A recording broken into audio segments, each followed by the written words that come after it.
Hello, I'm Gary Quinn, and welcome to Ready, Set, Live.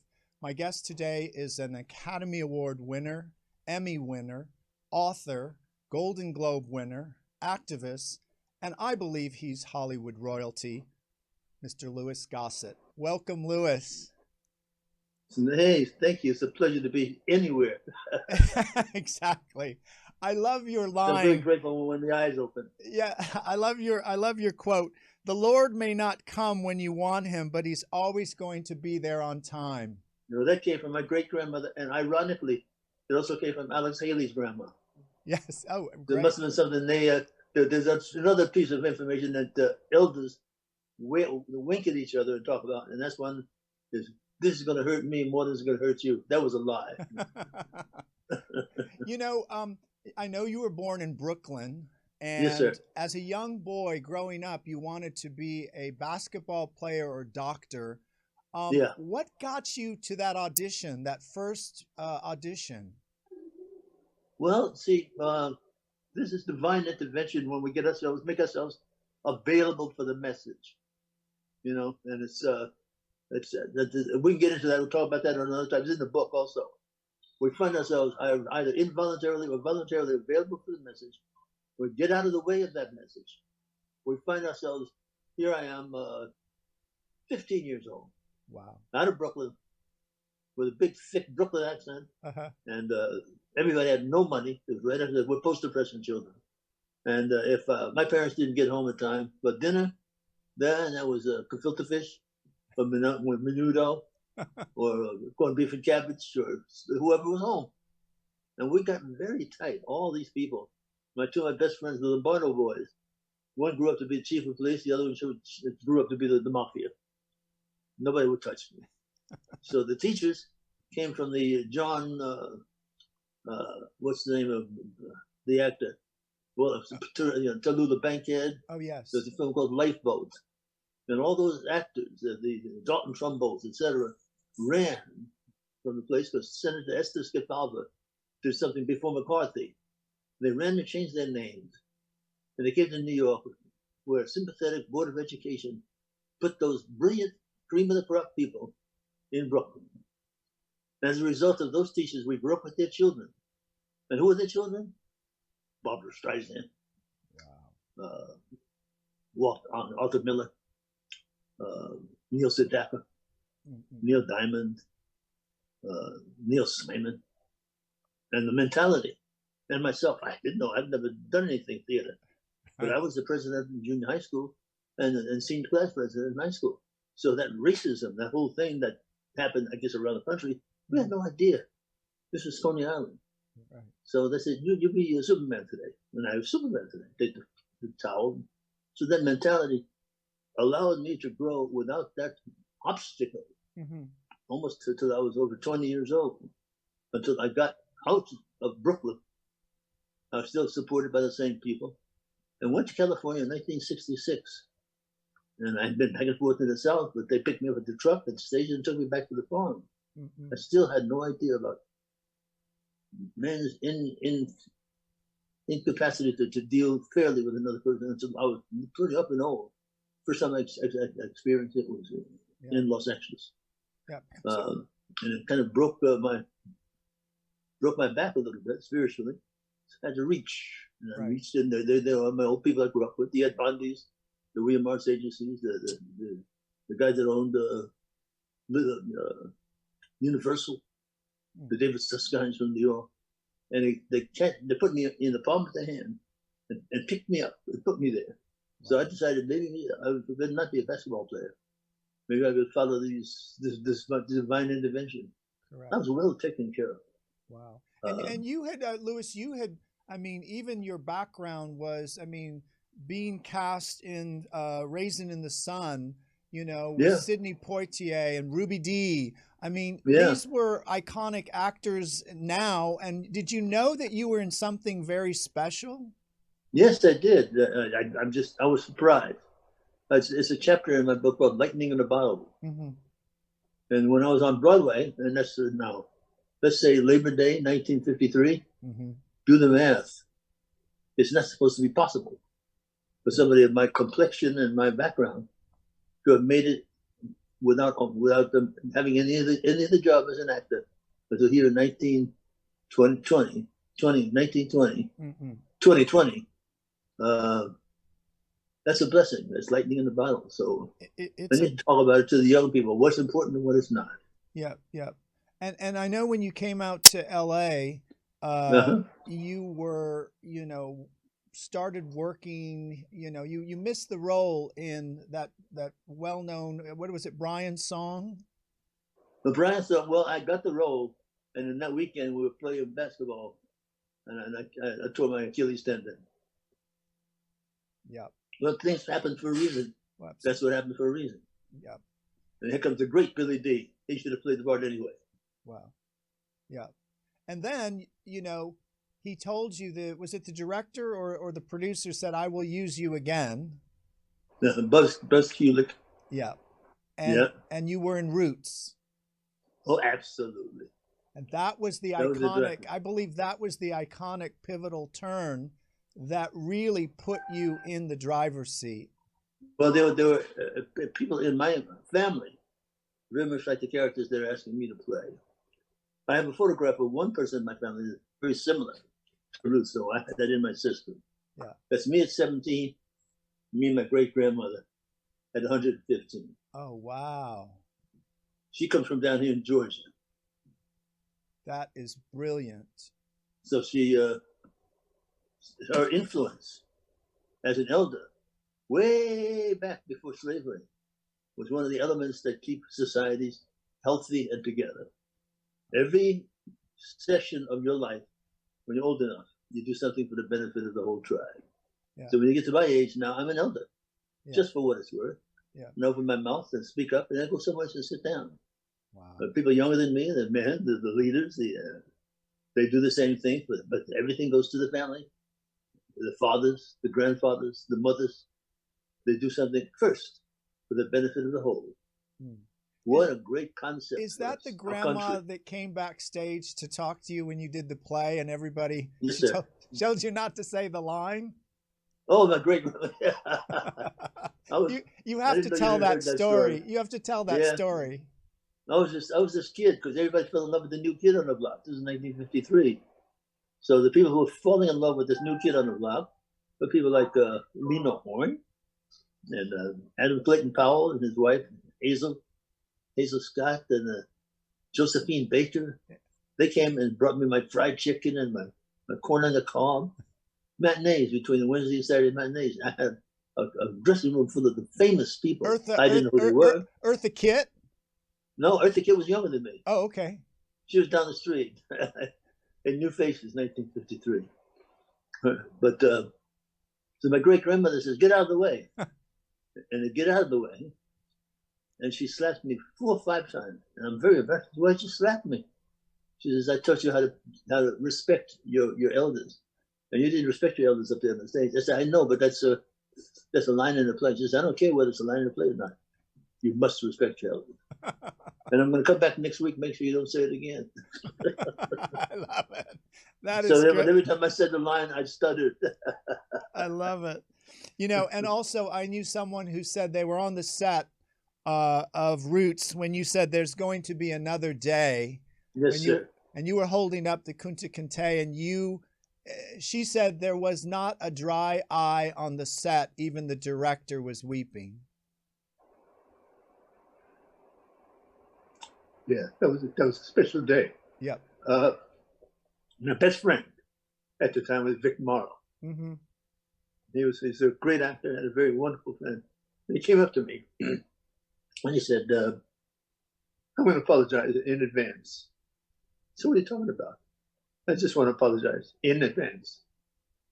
So I'm sitting there watching, trying to get Kunta Kinte, LeVar Burton, to say, my name is Toby. And he's whipping him, and all of a sudden, he says, okay, my name is Toby. They cut him down, and they walk away.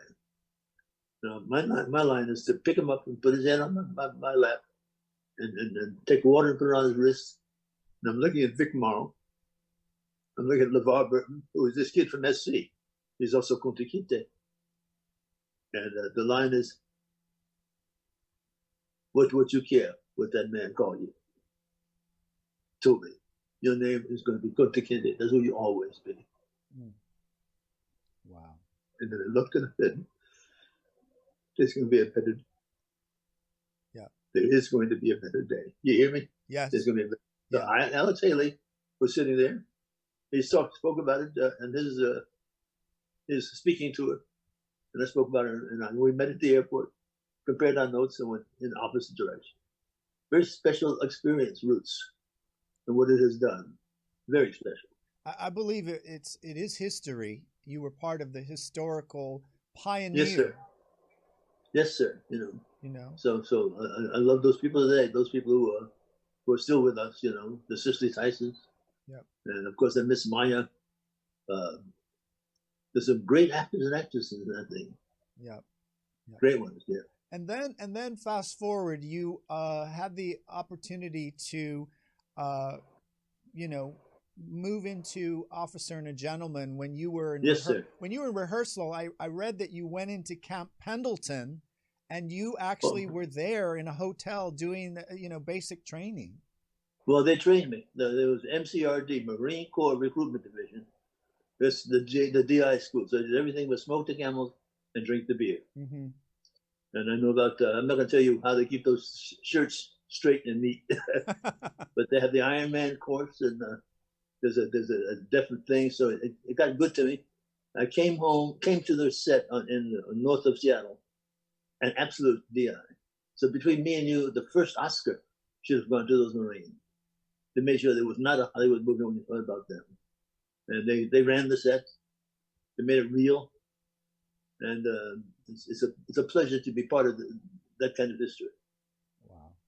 When you were doing the film, did you know this was a special role, that you felt something magical was happening? Because I read that you actually weren't really coherent that was you. You would become this other character.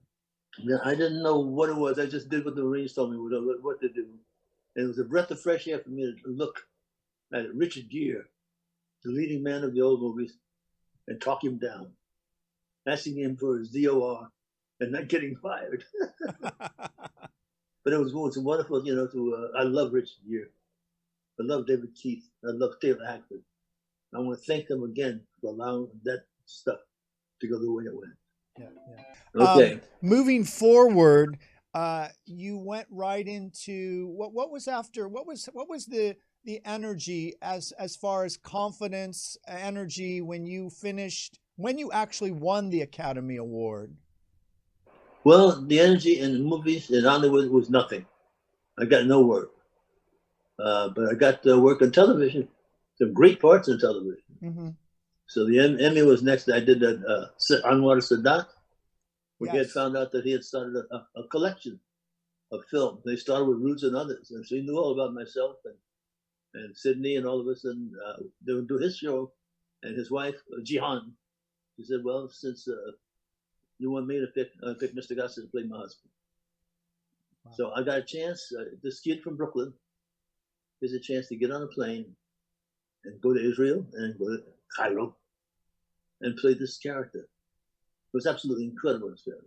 Mm-hmm. What was Louis? What was the, if you could say, what was the biggest challenge you've had in this life that you felt was something you were trying to overcome, or what was the biggest challenge?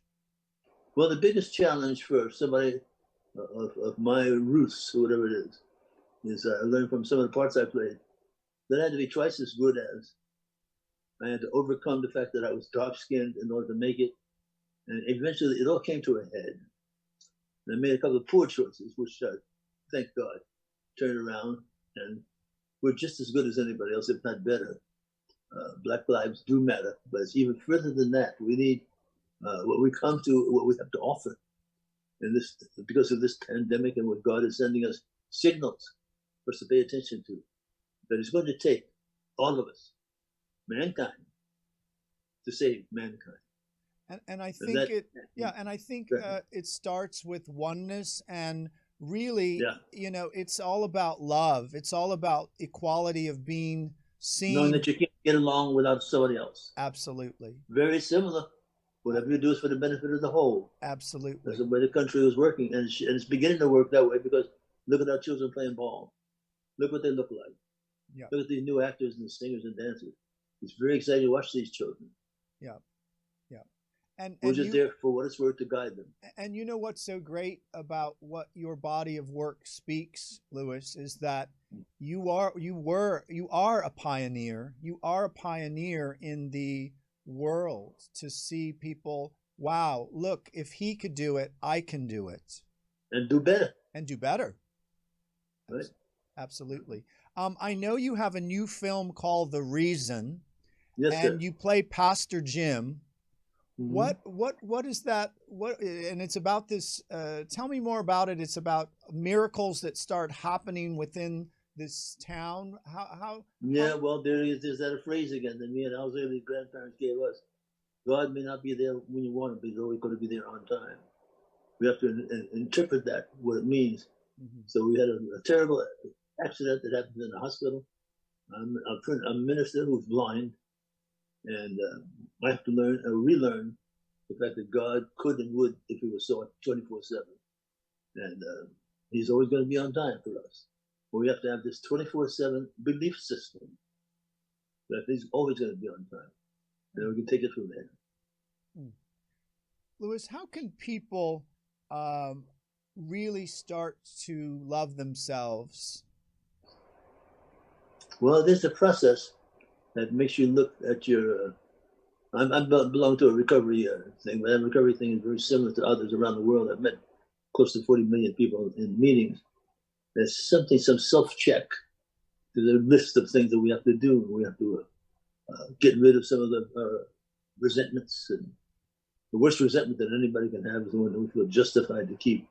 That's a killer. That puts cancers and stuff in our system, and then we can't go any further than that. Then we have to apologize, make amends of some of the people who we hurt.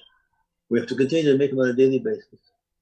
We have to take resentments and all that stuff and throw them out the window and clear the air so the message that we get from God through prayer and meditation, you get the message cleaner and clearer, and then you spend the day acting with those instructions. You do it long enough, you get a thing called the keys to the kingdom. Yes. And then you know where you are. And you have to do that on a daily basis.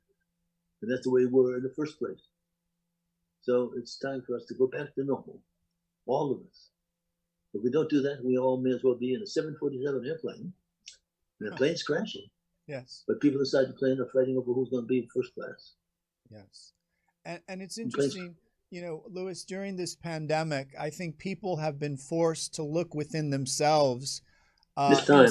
And really build that faith or that belief in whatever it is that they believe in, and that there's only one answer. That's it. Yes, absolutely. Absolutely. And I think there is no accidents. We're almost in the 11th hour. Yes, sir. Yes, sir. And we have to believe that we are confident that we can overcome this by trust, love, awareness, kindness. Right. Absolutely. It's been taught to us. Yeah. We know how to go there. Yeah. Yeah. I see it happening in movies. I see it happening in people like yourself. I see it happening in theater. I see it happening in sports. So I'm very positive. I'm very confident that it's going to happen. It's not going to get too late. It's already happening. Yeah. What inspires you? Stuff like that. Purity and truth. Okay. Yeah. Excellent. It's amazing stuff. Life is good. I looked at how I got started in 1953, and it's now 2020, and I'm still here. What? It's great. And I'm still speaking English, and exactly. I'm amazed. I'm very touched. I'm very blessed. Yeah. So I recommend to all young people, younger than me, get out of the steering wheel and be obedient to the message. And the message is there somewhere to let God be in charge. Be obedient to that, and pray for the communication between you and him to be clear and clear on a daily basis. And do what you learn. Yeah. What's next? What's next for Louis? One thing that's set for me is in January. I hope it's still going to go. It's called the Longest Rifleman. and that's starring Pierce Brosnan. They shoot it in Ireland. There's two veterans from the Normandy invasion. Excellent. Well, that's as much as I know, but working for Pierce, who's an old neighbor of mine in Malibu, I'm looking forward to it. That's going to be a pleasure. How do you want to be remembered, Louis, when you leave this experience in this lifetime? Dude, I don't want to hear anything negative, only positive. Absolutely. There's enough for both. Absolutely. He was joyful and full of love, kindness, and when he came to my house, he ate too much. Do you cook? Yes, I do. What's your top dish? Well, one of them is chicken livers. Oh. Straight from the farm. And it's got a special sauce that goes with it. You put that over rice, and it seems to be very valuable for the body for some reason. The body inhales it. Then, of course, I like the other things like that. And I like chili and sea bass in little bits over some vegetable. And that's incredible. There's something magic happens to the body when you eat that. And other things. You need to get together. You need to get together with Miss Patti LaBelle and do some cooking together. I love that woman. I love that woman. Yeah. She's top of the line there. Yeah, yeah. Well, Louis, I want to thank you for spending this time with me. I believe you are blessed. You are full of love. And it's such a joy to have this time with you. And I want to thank you and wish you well with this new film and all your endeavors. And God be with you always. And I look forward to meeting you. There's one film that you haven't mentioned. I should be responsible for it. It's called The Foster Boy. The Foster Boy. Keep a look. And maybe we'll talk to each other again about that one. That's a big one. Absolutely. Have a good day. Until next time. Thank you, Louis. Until next time, I'm Gary Quinn. Join me on another episode of Ready, Set, Live.